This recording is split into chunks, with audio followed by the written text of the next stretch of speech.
Almost 600 people have been executed in Texas. This is part 3 of the series. Jesse Delarosa, May 15, 1985. Delarosa, then 18, shot 27-year-old Masood Ghazali, a convenience store clerk at 7-Eleven, twice on August 22, 1979, once in the face and once in the back. At 4:10 a.m., deliveryman Rudy Martinez discovered Ghazali on the floor of a walk-in cooler, lying in a pool of blood. Since the death sentence was ruled constitutional in 1976, Delarosa was the first Hispanic person executed in Texas. In addition, he was the youngest person killed in the country since the death sentence was reinstated. On May 7, 1985, Ron Guyer, Delarosa's lawyer, brought fresh evidence to the State Board of Pardons and Parole, but Judge Garcia rejected it. There were 3 males, not 2 as had been thought, according to the new information.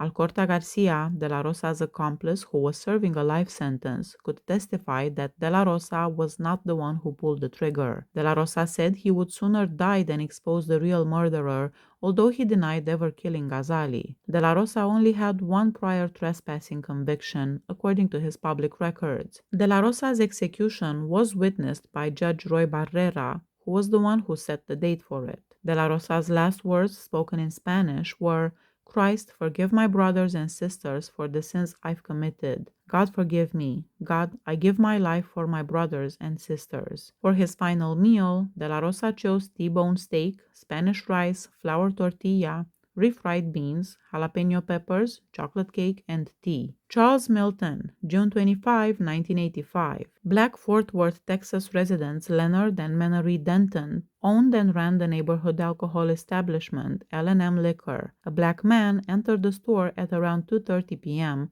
asked about a coconut cream mix, pulled out a Smith & Wesson handgun, and gave the Dentons instructions to place their wallets and the cash from the register in a paper bag. Leonard took the robber's gun when he forced the Dentons into a back room, and Menery cracked 2 wine bottles over the robber's head without any noticeable impact. Both Leonard and Menery were shot during the ensuing altercation. The robber and Leonard battled and fell through the front door. Leonard took hold of the gun despite his wound. The robber ran away when a client approached, leaving Menery dead behind the counter and Leonard hurt in the doorway. Milton was soon identified as the owner of the gun.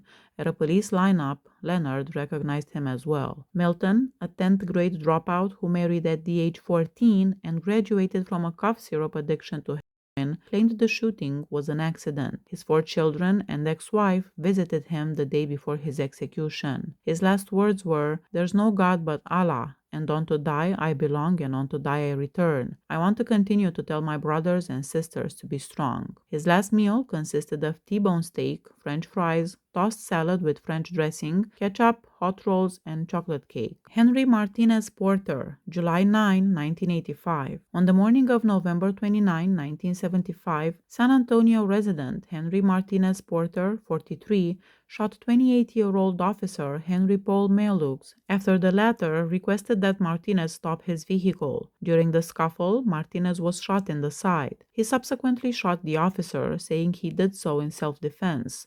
Martinez added that because of the robberies that had occurred there, the officer threatened to murder him. Before being executed on July 9, 1985, Porter stated, "I want people to know that they called me a cold-blooded murderer, and I shot a man who shot me first." Porter filed appeals in the state courts twice, on March 28, 1979 and October 21, 1981, as well as once on May 14, 1984 in the Supreme Court. Due to these challenges, Porter's 2 prior execution dates were postponed. He did, however, give his attorney instructions not to make any last-minute legal attempts to hold his death as his 3rd execution date drew near. Porter visited and joked with family and friends, including his brother Edward Porter and daughter Imelda Cortinas, while he waited peacefully for his death. He ate tortillas, chocolate cake, tossed salad, steak, refried beans, and iced tea for his final meal. He vented his resentment at society and attributed his punishment to his Mexican heritage. "I'm Mexican and he was a police officer.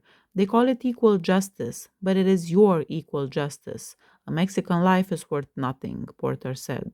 On July 9, 1985, at 12:31 a.m., Porter was declared deceased. Charles Francis Rambo, September 11, 1985. At 28 years old, he was put to death by lethal injection after being found guilty as a teenager of robbing and killing a jeweler in Amarillo. For a crime committed by a person under the age of 18, it was the first execution in almost 20 years. Rambo was just 17 years old at the time of the incident. Rambo was visiting with friends and family in a cell a few feet from the death chamber, laughing and joking hours before the execution. He only ordered a flour tortilla and a glass of water for his last meal, and he refused to eat lunch. Rambo compared his 9 years on death row to serving a life sentence, having spent the majority of his life in reform schools, mental hospitals, and prisons. He declared, "I believe in reincarnation. Whatever I did in my previous life must have been pretty bad to deserve this. Maybe when I come back next time, I'll have learned something." He was just 6 years old when he and his older brother skipped school and broke into a building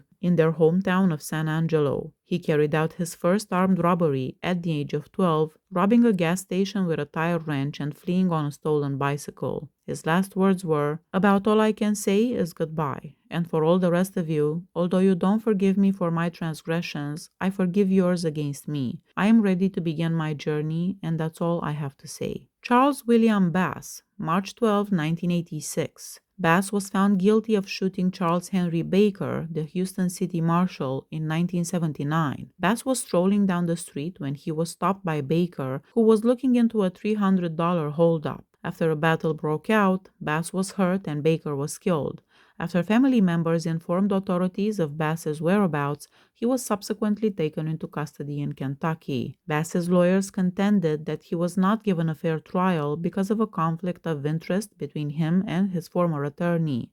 Additionally, they maintained that Bass acted in self-defense. The appeal was denied by the U.S. Supreme Court and the U.S. Circuit Court of Appeals for the Fifth Circuit. He was put to death at 1:21 a.m. on March 12, 1986, in the Texas Department of Corrections Walls Unit by lethal injection. Bass and Roger Animal DeGarmo, another convicted murderer, were both scheduled for execution. DeGarmo was given a last-minute stay, which prevented the first double execution in Texas in 35 years. 4 hours prior to his execution, Bass only consumed a cheese sandwich and coffee, refusing his final meal. Bass's famous last words were, "Don't feel bad, Mama. I deserve this." Jeffrey Allan Barney, April 16, 1986. Elwood and Nellie Barney welcomed Jeffrey Allan Barney into the world on March 1, 1958, in Ohio. He had a sister and 4 brothers. Prior to the murder that put him on death row, Barney, who had a lengthy juvenile record, had been freed from prison for car theft. Following his release, Barney became friends with John Longsworth, a Pasadena minister, who assisted him in obtaining employment. The minister's wife, Ruby Mae Longsworth, was killed in an argument with Barney on November 24, 1981, while they were at the Longsworth residence. Barney was found guilty of repeatedly essaying her before using a microphone cord to strangle her. Freddie Wire, the prison chaplain, became Barney's friend while he was incarcerated at Harris County. He was requested to serve as Barney's spiritual counselor. Before Barney was executed, Wire would be the only outsider to interact with him. Prosecuting attorney Donald Smith said throughout the trial that Barney was a nice enough guy who would sometimes joke about with them. He was also described by Smith as a real talented artist. Throughout the trial, he would sit at his table and sketch ominous scenes of graveyards and grim reapers. Smith's name was even engraved on one of the headstones. The trial took a turn for the worst after the lawyers concluded their closing arguments and the jury went out to deliberate. Prison officials were informed by one of Barney's fellow inmates that Barney had brought 2 prison-made knives into the trial, one that resembled an ice pick and the other that was a razor blade melted into a big pen handle. When everyone had left the courtroom, he apparently had plans to attack the guard, cut his throat, and flee. His scheme was blocked by the inmate. Barney's confession and further tangible evidence evidence were used by Smith to secure his conviction. His fingerprints were found on the microphone and cable that remained around the victim's neck when she was found. Following his conviction, Barney obtained his one mandatory appeal, and against the counsel of his lawyer, Mary Moore, he insisted that no future appeals be made. During their meetings, Barney accepted responsibility for his actions, accepted the Lord, and asked for forgiveness, according to Wire. The Houston Post quotes him as stating, "I mean, there never would have been enough punishment if someone had done that to my mother." At around midnight on April 16, 1984, Barney was strapped on the gurney and carried into the death chamber. Then he closed his eyes and whispered his final words. After receiving the lethal injection, he was declared dead at 12:22. His last words were, "I'm sorry for what I've done. I deserve this. Jesus forgive me." Barney's requested final meal was Frosted Flakes cereal with milk. Please hit that subscribe button if you like my channel. See you next time. Bye bye.